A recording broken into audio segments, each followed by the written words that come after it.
Hi, welcome back to It's a Miracle Beauty. My name is Brandy. We are a beauty review channel.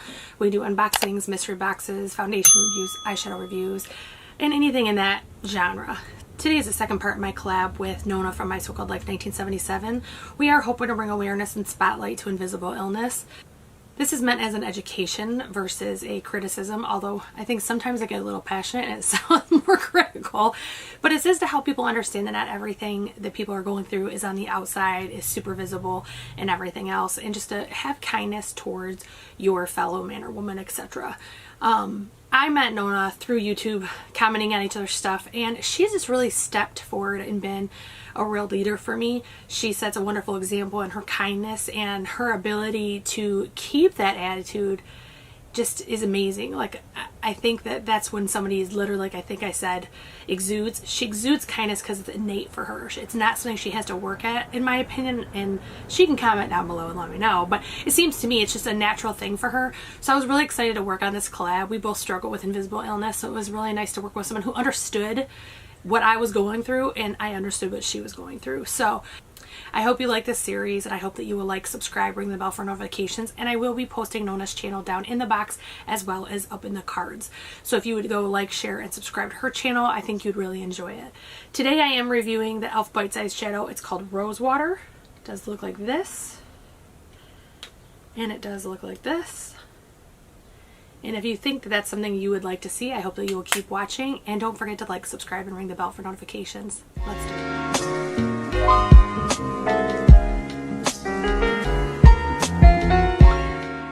Okay, so as you saw in the intro and in the title, I am reviewing the Rose Water e.l.f. Bite Size Palette. I'm going to start with this transition shade right here. I have used this before, and it is my exact, almost skin tone. It doesn't really deepen much. It works good as a good transition. I do have my eyelids primed with Tarte Shape Tape today, and then my Too Faced powder, I set it.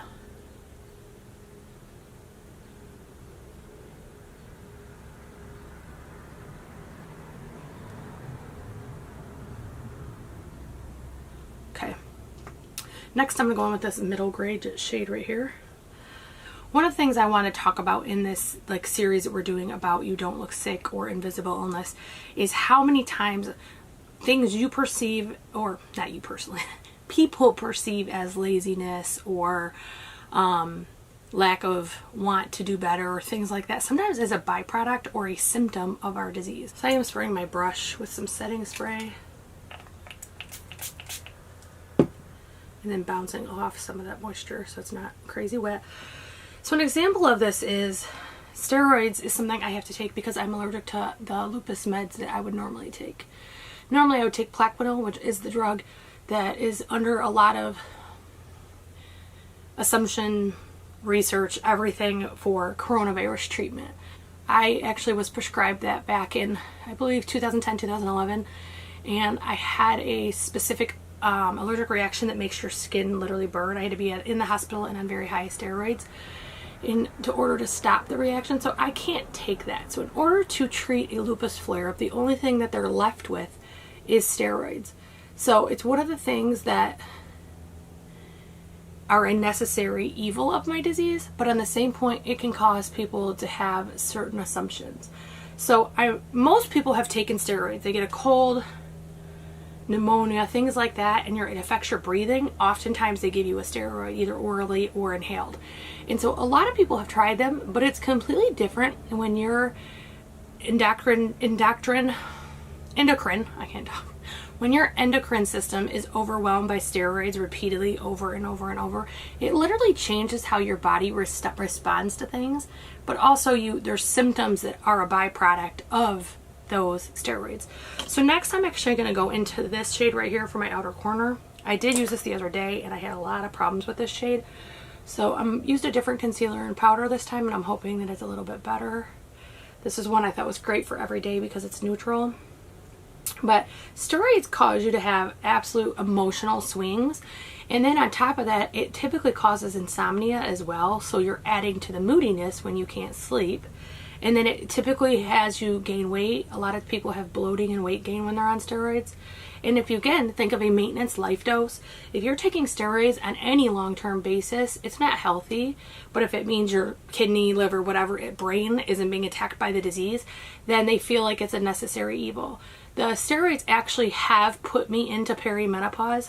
So even though I'm only 41, almost 42, I'm already full swing in. Like an example is, I typically, instead of having 12 periods per year, I have somewhere between 8 and 10. And then some of my periods, I actually only have a 23-day cycle, or 21 day, or 20. So, I accidentally dipped in the wrong color. Let me just wipe that off. So mine is just, my system has just had havoc wrecked by the steroids. So it's definitely something that people don't get. So people that are on long-term steroid doses, Pt2, and this is not the only example, but it's one that I personally live, so it was easy for me to speak on, is it causes weight gain, and it also causes, it doesn't help pain, and it doesn't help energy. So if you combine the steroid side effects with your lupus or autoimmune or whatever you're dealing with that they gave you the steroids, it actually makes you a lot more exhausted. So lethargy is really, really hard to fight. The fatigue is, for lack of a better word, criminal. I mean, like literally, it's hard to go to the bathroom sometimes when the pain gets that high, and it's just a really hard thing. I personally try to never take pain meds. I can't say I never have. I mean, I think it was February of 19. I was in the hospital for a week, and they were giving me mainly anti-inflammatories, but they did move in some pain meds because I literally didn't sleep for 3 days because the pain was so bad. So I try not to take them if I can help it, but there are times that it just becomes unavoidable. The other thing I wanted to say about this is when people gain weight, again, and the energy, it goes back kind of like the handicap parking sticker I gave an example of. We are given this because our medical staff feels we need it. They know what we're going through, not better than us, but probably better than anybody else, especially if it's the doctor that you see the most for that disorder, whether it be your GP or your, rheumatologist, whatever it is that's in charge of it, is they know, and that's why they wrote it. But people will say, oh, she just wants it because she's fat. She just wants it because she's lazy. She this, she that. They don't realize the absolute everyday struggle that people like me are in. I personally try to live it in a more positive thing. Like when I don't have flare-ups for a long time, I absolutely get everything that I can. I will clean my house. I'll do everything I have to while I'm not in a flare-up, because sometimes I'm spraying another one to use in that shimmer. Sometimes it's you do it now or you don't do it. I mean, it's literally, that's the case. I don't want that brush.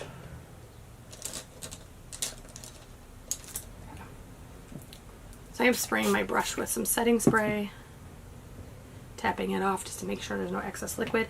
I am going to go in this shade now in my front corner, almost like a gradient.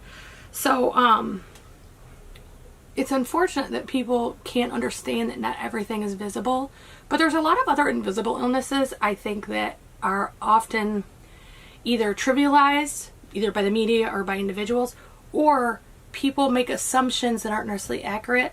A few that come to mind are anxiety and depression, mental illness, things like that. People are not their diagnosis. They don't walk around going, hey, I can't stand close to you because I have PTSD and that makes me uncomfortable. Hey, I can't stand close to you because it gives me anxiety to be in crowds. That's viewed as weak in our society, so people just actually traumatize themselves over and over and over to try to fit in society. Whereas if society would stop and listen to the experts. You don't even have to listen to me. Listen to any psychologist when they talk about these things. They have different reactions. Now, I don't believe that I have PTSD or anything of that level, but I do have a history of abuse that made me uncomfortable around men. And so it did make me have to learn in college when someone would run up the stairs behind me. It would make me stop and just not be able to breathe. I could not function. As time went on, as I kept putting myself in those stairwells, it did get better and I was able to cope with relatively little anxiety, or I can't say the anxiety was still there, but the reaction wasn't the same. So I was able to fix that. One of the things I would like people to take away from the invisible illness kind of awareness is not everything's visible, and that seems so easy. Oh yeah, I know I can't see anxiety, but actually if you watch people closely, people that have internal struggles, whether it be emotional, social, physical, whatever it is, they are different. Like me, a really big example is I can be in a great mood and be really physical, and I'll start in the back of the parking lot, park back there, want to get my steps in, whatever, walk in the store. When I get into the store, I'm exhausted. So you'll see me where I'm only grabbing 2 things, but now I have to grab a cart or a basket because I couldn't carry them. There's a lot of different examples too. If you watch someone who is having anything to do with anxiety, typically there's perspiration, typically there's breathing like variances, typically there's just a lot of uncomfortable shifting and things like that. And again, everybody does it differently, but it is something when I was in my program in school that we talked about. So I have my bachelor's in psychology, and then I'm 12 credits short of a master's in history, mainly racial history, African anarchist history, things like that. I originally was in African history, however, there's not a lot of programs in Michigan for it in my area. Michigan State has a great one, but there's not a lot in my area. So when I was in my psychology program, one of the things they taught us about when you're either a psychologist or a counselor is to view the body's reactions to things. So one of the things, like some of the case studies we studied, people shifted their weight back and forth, kind of a nervous movement. They perspirate. They have visible frowning. They are trying to internalize everything, but they can't help exuding some of it. So that's one of the things I just suggest people watch for. I'm not telling you to stare at everybody. I'm just saying, if you really watch key activities, you can kind of see that you may have assumed they had that space, or you may have assumed, basically they told us that just to watch for things because there's responds and movements that you may not realize are keys to what they're going through internally. And maybe that would help you understand and be more empathetic to what someone's going through. I think that you never know someone else's battle, really. Even like if you look at lupus, every single lupus patient has a completely different experience. And I think that anxiety and depression and anything that affects you as a person, I think would be the same. I think that everybody copes different. Everybody has different symptoms. Like, it really does make a really big difference once you try to understand.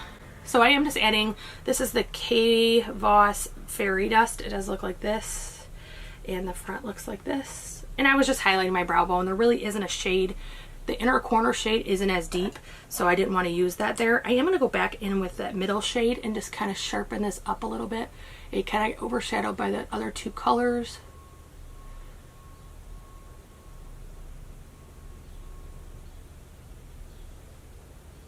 I think with everything going on, one of the things that are becoming really imperative in our society is to listen to someone else about their experience, and listen not to respond but to understand. I think that's really easy for people to say, well, I see you in the street, I know what your experience is, or hey, my cousin is this, that, or the other, so I know your experience. Every single person has their own experiences and their own stressors or their own struggles that they go through, and it's really unfortunate that people try to define it for them.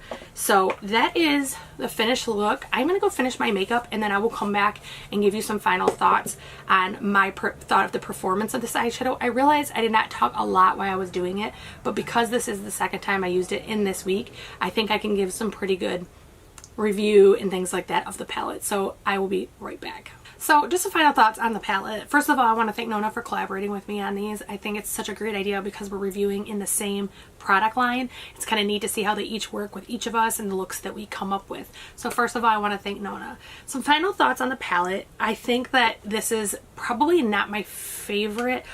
Not because it's necessarily horrible, but I do think you have to work with it. I think that the pink shade right here that I actually blended into the center of my eye washes away relatively easy, and it does have a lot of fallout. I tested this the other day, kind of want to get a feel for the shadows, and it literally, I had fallout through here that was very thick, and if you look at this video, there's fallout as well. I think that it does just crumble away really easy. I think that this shade right here is the standout shade in the palette. It is a like champagne-y shimmer, and it does work great. I did notice that it didn't fall. I didn't have fallout from that shadow. This base shade is pretty much my skin color, so it didn't offer anything dimension wise. However, it was nice to create a smooth blending base. And then lastly, this one is pretty much garbage to me. I've been working all morning trying to get this to be okay, and all morning it's wiped away. If I blink, it creates a spot. This just isn't a shadow that I personally will reach for. I probably, if I use this one again, I would use another bite size with it to give a deepening shade. So overall, I mean, for $3, you're still getting 3 shades that you can definitely use, 2 of which are phenomenal. So I think for $3, it's not like, I can't complain about it. It does have some things I wish were improved, but that's what it is. So if you like these types of reviews, if you want to continue to watch Nona and I do these collabs, I hope that you'll subscribe, like, ring the bell for notifications, and please comment down below one thing that you repurchase that's super affordable, that is a holy grail in your collection. Thank you guys. Have a great day.